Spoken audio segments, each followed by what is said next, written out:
Hello दोस्तों, स्वागत है आपके अपने YouTube channel study experts classes पर एक कदम सफलता की ओर। दोस्तों, जो लोग हमारे चैनल पर पहली बार आए हैं वो हमारे चैनल को सब्सक्राइब जरूर कर लें। बेल आइकन को प्रेस करना भी ना भूलें ताकि आने वाले जो वीडियोस हैं उसकी नोटिफिकेशन।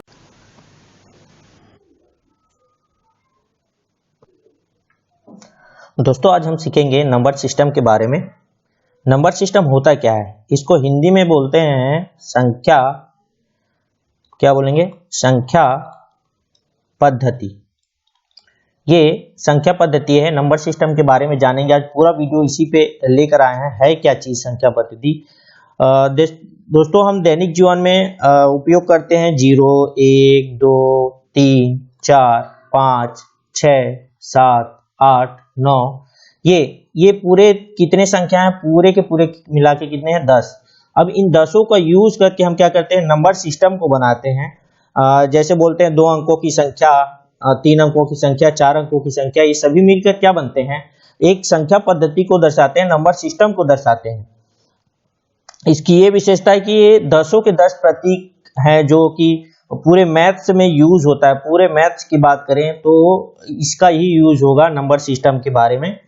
और इसमें देखिए, ये क्या, अगर हम 2 अंकों की अगर कोई भी अंक बनाते हैं, 2 अंकों की संख्या बनाते हैं, जैसे 28 बना दिए, तो 28 में क्या, ये मेरा जो है ये क्या हो जाएगा, मेरा इकाई हो जाएगा। और ये क्या है, मेरा दहाई हो जाएगा। ये जानेंगे दहाई। अगर 3 अंकों की बात करते हैं, जैसे 352 ले लेते हैं हम, 352, तो ये मेरा क्या है, इकाई। और 5 क्या होगा, मेरा दहाई। फिर ये 3 क्या होगा, सैकड़ा।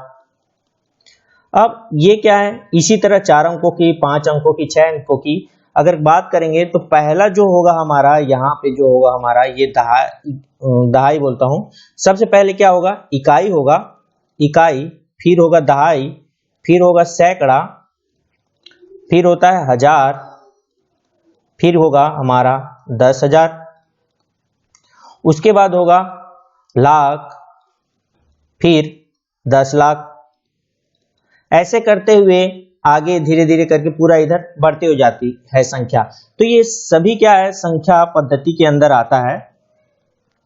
अब बात करते हैं, अगर हम आगे अंकों की मान की बात करेंगे हम लोग, तो अंकों की मान की बात करते हैं अगर हम लोग, तो क्या हो जाएगा हमारा, जैसे कि हमारा वास्तविक मान है। वास्तविक मान की बात करें हम लोग अगर, तो वास्तविक मान की बात करते हैं अगर हम लोग, वास्तविक मान, तो वास्तविक मान मतलब कि कहने का मतलब है कि फेस वैल्यू, सीधी सी बात, फेस वैल्यू। अगर इंग्लिश में बात करेंगे तो फेस वैल्यू, वास्तविक मान।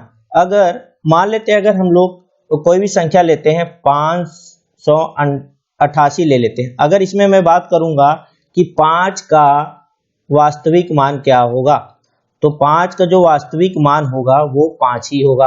अब यहाँ बात करेंगे 8 की, तो यहाँ भी क्या होगा, 8 का वास्तविक मान जो होगा वो भी क्या होगा, 8 होगा। यहाँ पे भी बात करेंगे अगर ये, तो इसमें भी अगर 8 का वास्तविक मान लेते हैं हम, तो ये भी 8 ही होगा। फिर आता है दूसरे कंडीशन में कि हमारा स्थानीय मान। स्थानीय मान को हम अगर बात करते हैं, स्थानीय मान की, किसी भी अंकों को लेकर अगर हम स्थानीय मान निकालते हैं, जैसे हम अगर लेते हैं 8768, इसमें अगर हम बात करेंगे 8 के स्थानीय मान को लिखो, तो यहाँ पे देखिए दो 8 है हमारे पास स्थानीय मान लिखने के लिए। पहले की बात करें तो ये क्या आता है, इकाई में आता है। तो इकाई में क्या होता है, इकाई में 1 होता है, इसीलिए क्या हो जाएगा, 8 गुणा में 1। और इकाई में अगर 1 हुआ तो इसका स्थानीय मान क्या हो जाएगा, मेरा 8 हो जाएगा। अगर मैं इसके ये वाले 8 की बात करूंगा, मैं इस 8 की बात करूंगा, तो ये क्या मेरा, इकाई, दहाई, सैकड़ा और 1000। तो ये कितने में है, 8 गुणा में 1000 में है। तो ये हमारा कितना हो जाएगा, 8000 हो जाएगा। इसका स्थानीय मान कितना हो जाएगा, 8000 हो जाएगा। अगले क्वेश्चन की ओर चलते हैं, हम देखते हैं क्या है। अब बात करते हैं हम संख्या के प्रकार। संख्या के प्रकार, तो संख्या के प्रकार, अनेक प्रकार की संख्याओं के प्रकार होते हैं, जिसमें से हम अगर पहले बात करेंगे, पहला तो क्या हो जाएगा, परिमेय संख्या। परिमेय संख्या। अब देखिए परिमेय संख्या होता क्या है, ऐसी संख्या जिसे p/q के रूप में लिखा जाता है परिमेय संख्या कहलाता है। अब देखिए यहाँ पे जो q का वैल्यू होगा, q कभी भी बराबर नहीं हो सकता जीरो के। अगर ये जीरो हो गया तो वो मेरा परिमेय संख्या नहीं कहलाएगा। ठीक है, ध्यान रखिएगा। जैसे हम अगर बात करें, हाँ यहाँ पे p = 0 ले सकते हैं। जैसे बात करते हैं 0/1, तो इसका मान कितना होगा, 0 होगा, है ना। इसी तरह हम 4/1 ले लेंगे तो ये होगा 4। ये भी मेरा क्या है, परिमेय संख्या, क्योंकि 4/1 है। अगर हम 9/2 लेते हैं, ये भी मेरा एक परिमेय संख्या है, p/q के रूप में लिख सकते हैं। और अगर बात करें -3/2 लेते हैं तो ये भी हमारा एक परिमेय संख्या होगा, क्योंकि माइनस प्लस का जो चिन्ह है वो नहीं देखेंगे, हम क्या करेंगे, p/q के रूप में लिखा जाएगा। यहाँ पे क्या है, q बराबर नहीं है 0 के, इसीलिए मेरा जो संख्या है क्या हो जाएगा, मेरा परिमेय संख्या कहलाएगा। और भी ऐसे हैं। अब इसको क्या कर सकते हैं हम, जैसे लिखते चले जाएंगे हम 1/2, 1/3 या 2/4 या 5/6, ऐसे आगे बढ़ते हुए कितने इंफिनिटी तक हम जा सकते हैं, अनगिनत संख्याओं तक जा सकते हैं। अब देखिए ऐसे भी हो सकता है ये कि हम अगर 4/3 लिखते हैं तो इसका मान क्या हो जाएगा, अगर इसको हम भाग देंगे तो 1.333 ऐसे बढ़ते हुए चला जाएगा। ये भी क्या है, इसको बोलेंगे आवर्त दशमलव। आवर्त दशमलव मतलब देखो दशमलव, आवर्त दशमलव, यहाँ जो 3 की आवृत्ति हो रही है बार बार, इसीलिए इसको बोलेंगे आवर्त दशमलव में। और ये भी क्या है, मेरा p/q के रूप में लिखा जा सकता है, तो ये भी मेरा क्या कहलाएगा, परिमेय संख्या कहलाएगा। अब बात करते हैं हम लोग, बोला जाए अगर 1/2 व 1/3 के बीच परिमेय संख्याओं लिखो तो कितनी परिमेय संख्या हो सकती है। ऐसे अगर बात करें तो इन दोनों के बीच में अनगिनत परिमेय संख्या होगी। अनगिनत परिमेय संख्या होगी, ध्यान रखिएगा इस चीज को कि अनगिनत परिमेय संख्या होगी। अब बात करेंगे हमारा अपरिमेय संख्या के बारे में। अपरिमेय संख्या होता क्या है। अब देखो अभी तक बताया था p/q के रूप में जिसको लिख सकते हो परिमेय संख्या रहता है, जिसको p/q के रूप में नहीं लिखा जा सकता, अपरिमेय संख्या कहलाती है। अपरिमेय संख्या कहलाती है, सीधी सी बात। ध्यान रखिएगा, जिसको p/q के रूप में लिखेंगे वो परिमेय संख्या है, जिसे p/q के रूप में नहीं लिख सकते वो हमारा अपरिमेय संख्या है। अब अपरिमेय संख्या का उदाहरण देखेंगे। अगर हम √3 की बात करें तो ये अपरिमेय संख्या है, √5 की बात करेंगे तो भी ये अपरिमेय संख्या है, हमारा √8 की बात करें तो भी ये अपरिमेय संख्या, क्योंकि ये सभी क्या है कि p/q के रूप में नहीं लिखा जा सकता है। और एक ध्यान रखेंगे, क्या पाई को हम p/q की, ये क्वेश्चन आता है बार बार, क्या पाई अपरिमेय संख्या है या परिमेय संख्या, तो ध्यान रखिए पाई जो होता है हमारा वो अपरिमेय संख्या कहलाएगा, अपरिमेय संख्या है। ध्यान रखिएगा अपरिमेय संख्या है पाई क्योंकि ये क्या है, ये इसलिए इसको अपरिमेय संख्या बोलते हैं। आप देखिए पाई इसलिए अपरिमेय संख्या है क्योंकि जो वृत्त का जो परिधि है तथा व्यास का अनुपात, ये जो है, ये जो पाई जो बोलते हैं हम, ये क्या है, वृत्त की परिधि और बट्टे में क्या है, वृत्त की परिधि और उसका व्यास, किसका, वृत्त के व्यास का अनुपात होता है, इसीलिए अपरिमेय संख्या कहलाता है ये। फिर आता है अगला, अब पढ़ेंगे हम लोग वास्तविक संख्याएं।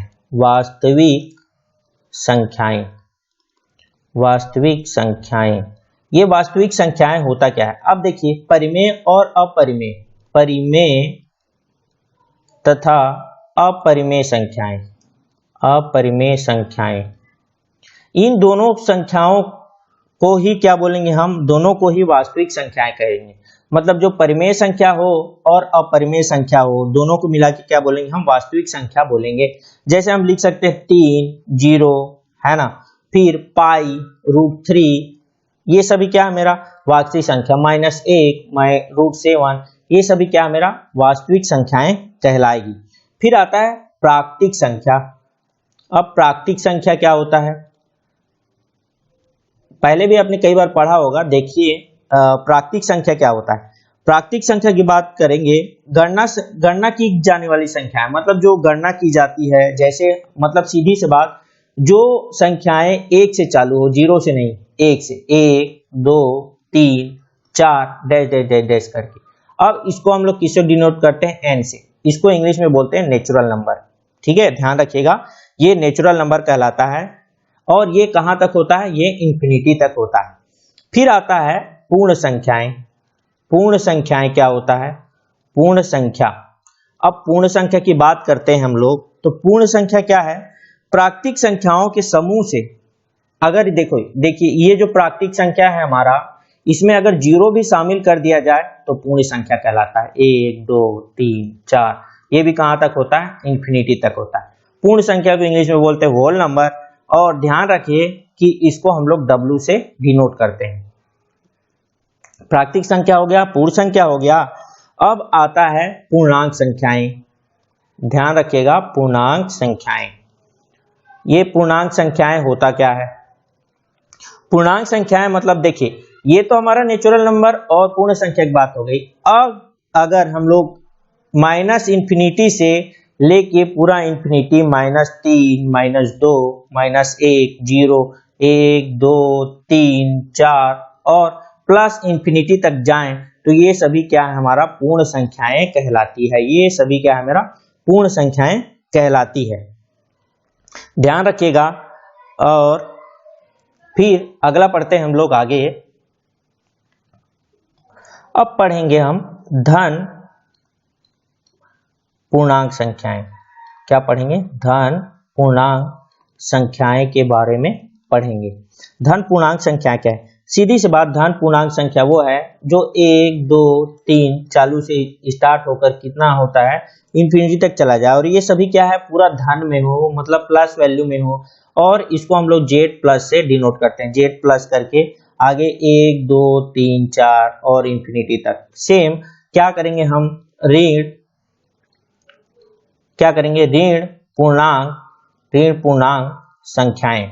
अब ऋण पूर्णांक संख्याएं क्या है, ये भी क्या है, Z- इसको डिनोट करेंगे Z ऋण से। और ये क्या हो जाएगा, -1, -2, -3 और आगे बढ़ते हुए कितने, इंफिनिटी तक ऐसे चलते चला जाएगा ये।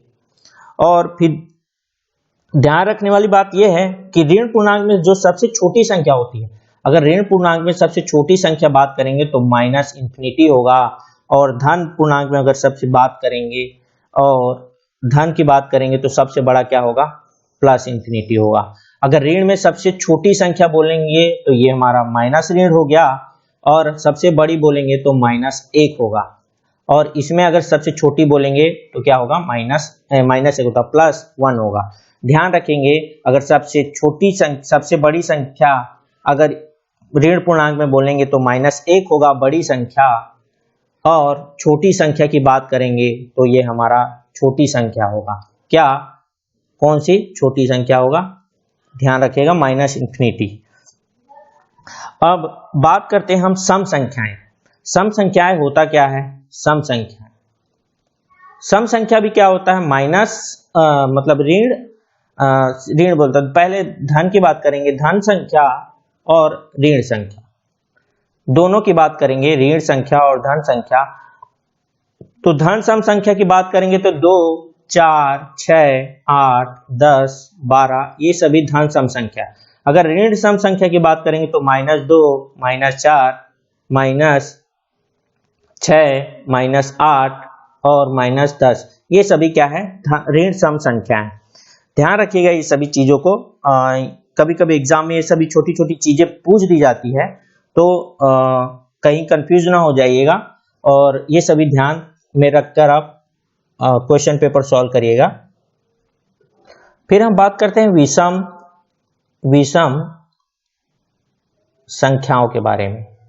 तो अभी हमने पढ़ा सम संख्या, उसी तरह विषम संख्या क्या है, ये भी धन में हो सकता है और ऋण में हो सकता है। तो 1 2 3 5 7 आगे बढ़ते हुए चला जाएगा इसको, और ये इन्फिनिटी तक जाएगा। ये क्या है, मेरा धन में है, तो ये मेरा क्या हो गया, धन विषम संख्या। इसी तरह -1 -2 -3 -5 -7 -9 और डैश करके इन्फिनिटी माइनस इन्फिनिटी जग जाएगा। और ये सभी क्या है, माइनस में है, तो इसको हम लोग बोलेंगे ऋण विषम संख्याएं कहेंगे।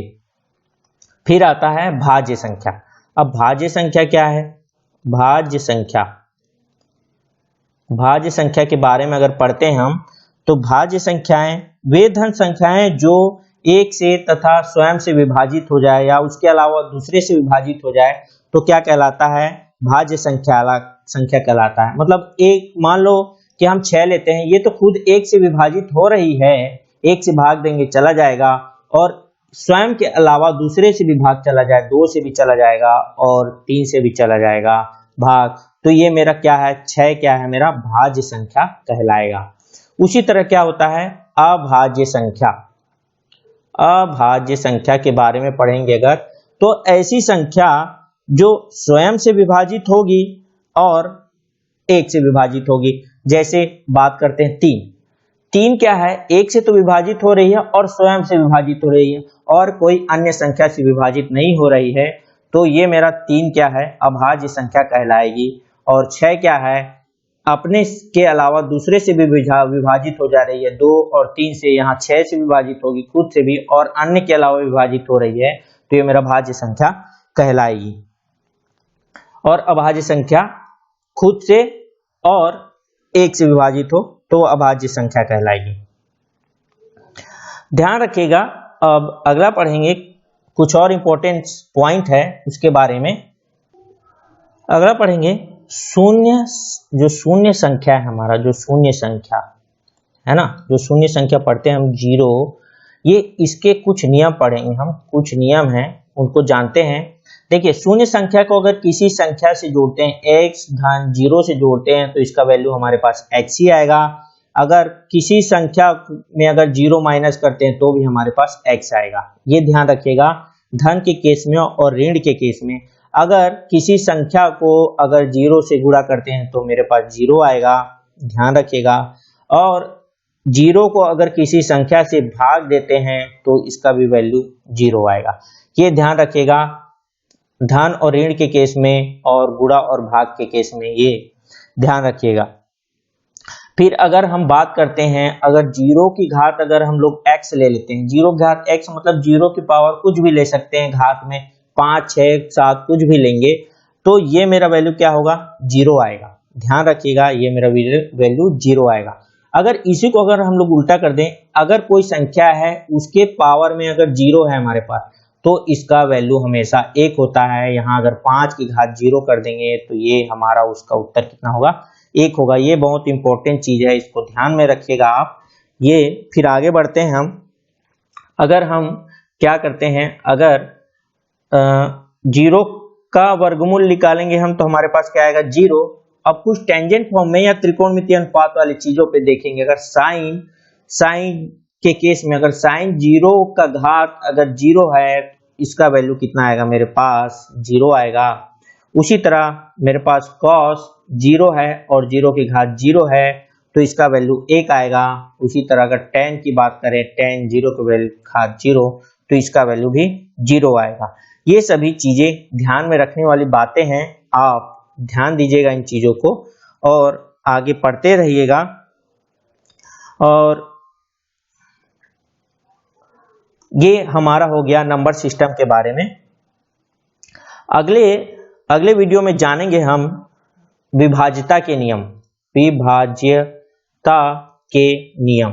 अगले वीडियो में हम जानेंगे विभाज्यता के नियम, क्या क्या विभाज्यता के नियम, 2 से, 3 से, 4 से, 5 से, 6 से, 7 से, 8 से, 9 से, 10 से, 11 से, 12 से, इन सभी और आगे भी चीजें हैं, उन सभी के बारे में हम विभाज्यता के नियम के बारे में जानेंगे एक एक करके आपको सबको बताया जाएगा। ध्यान से देखिएगा इन सभी वीडियो को। Thank you. इसी तरह की और भी वीडियोस हम अन्य राज्यों के लिए लेकर के आएंगे। तब तक के लिए हमारे चैनल से जुड़े रहें स्टडी एक्सपर्ट्स क्लासेस के साथ। शेयर करें, सब्सक्राइब करें। Thank you for watching. Be with us. Have a good day.